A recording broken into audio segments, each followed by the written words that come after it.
Electro steel Vedanta company के साथ त्रिस्तरीय वार्ता में कुछ बिंदु के मांगों पर बनी सहमति, जयराम महतो ने कही। जयराम महतो ने हेमंत सरकार 1932 पर कहा एवं विपक्ष बीजेपी पर घेराव को लेकर भी साधे निशाने।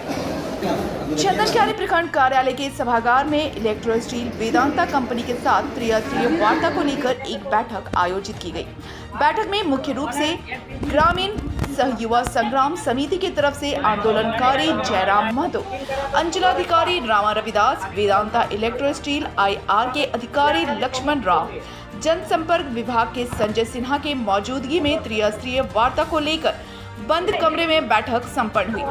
बैठक में इलेक्ट्रो स्टील वेदांता प्लांट से प्रभावित क्षेत्र के लोगों की 13 सूत्री मांग को रखा, जिसमें क्षेत्र के बेरोजगारों को रोजगार, रैयतों को पीढ़ी दर पीढ़ी नियोजन, कंपनी में 75% लोगों को रोजगार, शुद्ध पेयजल, सड़क, बिजली, बेहतर शिक्षा की व्यवस्था समेत 13 सूत्री मांग को लेकर त्रिस्तरीय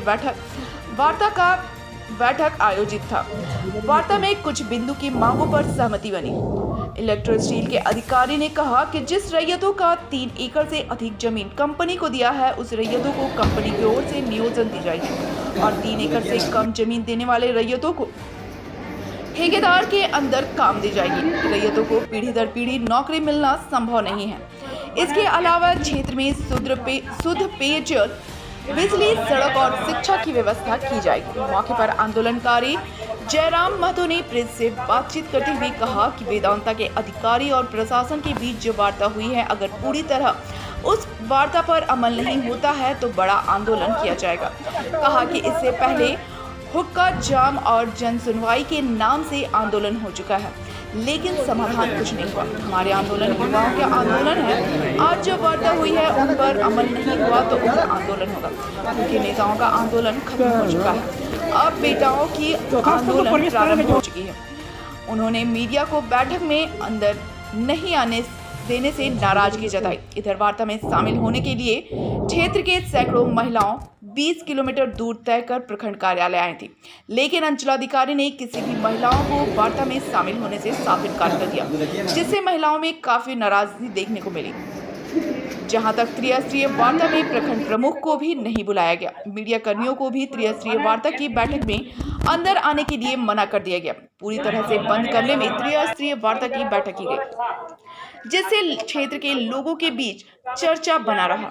बाहर बैठे महिलाओं व पुरुषों ने कहा कि जब तक जिले के DDC और SDO के बिना उपस्थिति में वार्ता सफल नहीं होगा। 32 अभी शांत नहीं हुआ है। आपका 3 दिवसीय महा आंदोलन रखा गया है। एक दिन मुख्यमंत्री आवास का घेराव है और दूसरे दिन मशाल जुलूस है और तीसरे दिन राज्य में बंदी का आह्वान किया गया है। तो नियमित और माने नित्य चलता रहेगा आंदोलन, क्योंकि हम लोग छात्र हैं। सभी जानते हैं कि हमारे पास साधन संसाधन अभाव है, अतः हम लोग आंदोलन को थोड़ा सा ढंग से करते हैं ताकि कोई बर्डन ना हो, और कुल मिलाकर आंदोलन तब तक चलेगा जब तक फिर झारखंड हित में तमाम नीतियां बन नहीं जाती। क्या झारखंड सरकार ये मामले को टाल मटोल कर रही है?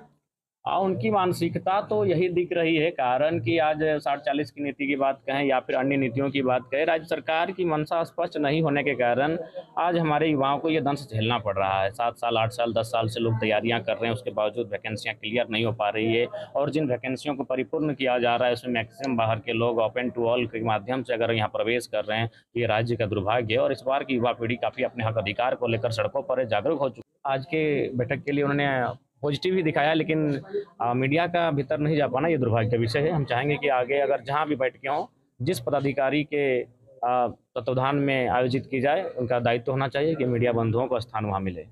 इससे पारदर्शिता बनी रहेगी। और सवाल क्या चुनाव लड़ रहे हैं?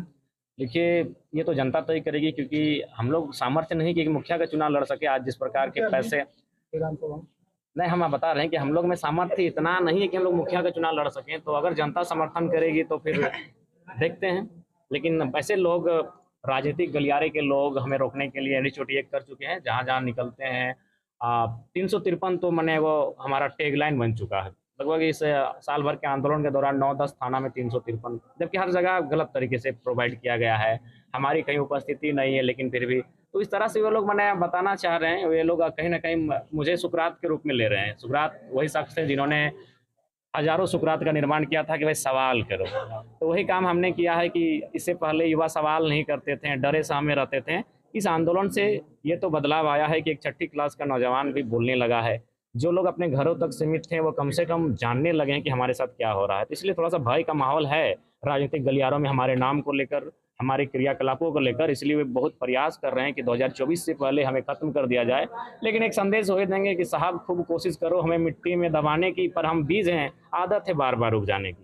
एक सवाल, विधानसभा घेराव हो चाहे मुख्यमंत्री आवास घेराव की जो बात छात्र कर रहे हैं और लगातार कर भी रहे हैं, लेकिन बीते दिनों जो है बीजेपी पार्टी के द्वारा भी तो उस तरह का किया गया। देखिए, भारतीय जनता पार्टी कहीं न कहीं उनका जो विरोध का तरीका था, वो गलत था। वो राज्य देश की सबसे बड़ी स्थापित है, वहाँ के विस्थापित और प्रभावित लोगों ने अपनी मांगों को लेकर 3 दिवसीय धरना देने का कार्य किया था। उसके बाद कंपनी द्वारा वार्ता की पहल हुई और आज दिनांक 15 तारीख स्थानीय प्रशासन की मौजूदगी में चंदन क्यारी प्रखंड परिसर में कंपनी और ग्रामीणों के बीच वार्ता संपन्न हुई और जो मांगे थी 13 मुद्दों पर मांगे थी हमारी।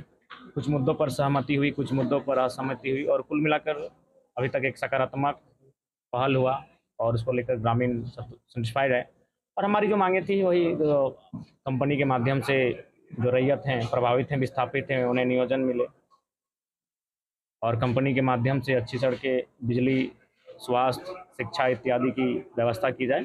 प्रमुख मांग नियोजन ही, क्योंकि आज झारखंड में बहुत तेज़ी से बेरोजगारी का दर बढ़ रहा है। ऐसी परिस्थिति में इस कंपनी को स्थापित होने के लिए हमने ज़मीनें दान दी हैं। किसी भी कंपनी को अगर स्थापित करना है या कंपनी को चलाना है, उसके लिए 5 तत्व चाहिए होते हैं, जिनमें पहला तत्व आपका ज़मीन ही होता है। जब हमने उस कंपनी की उन्नति में अपना ज़मीन, जो हमारी जीविका का साधन है, जीविका का स्रोत है और पीढ़ी दर पीढ़ी हम उसी पर आश्रित रहते हैं और चंदन क्यारी एक ऐसा क्षेत्र है जहाँ मूलतः लोग कृषि पर ही टिके हैं। यानी अगर वो ज़मीन दे चुके हैं, इसका मतलब वो इंसान बंधुआ मजदूर के अलावा और कुछ बचा नहीं है। तो इसी परिस्थिति में जिन कंपनियों को हमारे लोगों ने ज़मीन दान दिया है, स्थापित किया अपनी ज़मीनों पर, ताकि वो देश और राष्ट्र का विकास कर सके, तो देश और राष्ट्र का विकास करने के क्रम में वो रैयतों के विकास